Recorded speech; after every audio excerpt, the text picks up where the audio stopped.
Melanie Binco, Patrolhan Pilipino.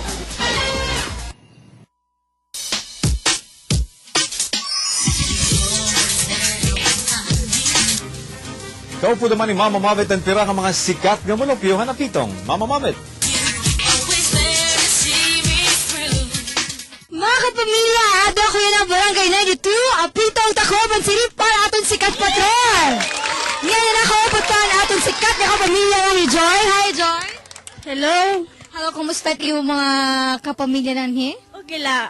Okay, so ano yung paborito nga program ay MOR? Wanted pangga. Kaya ano man ko ng Wanted Pangga? Ay Marisyo. Kaya ano, sa ibang Marisho? Nakakakilig. Single ka? Yeah. Api ko sunod, searcher at booth. Kasi ako nakarawap na akong searcher yan na booth. So, kung gusto mo umuapi, all of it is tawagan lang ako, then pwede ka na maging searcher nga at booth. Okay? So, may mga greet ka? May naman. Okay.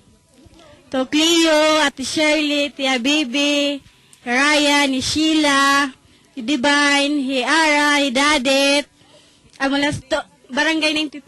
Okay, and of course, may kaupagap kita kay Ate Linda na may baby. Hi, Ate Rosalinda. Hi, Linda. Ang atuto na akong lugar dito, Halitiliti. Kalita-lita ka. Kay ginuranan nga pa yung mga taga-Litiliti. Adi kami didig.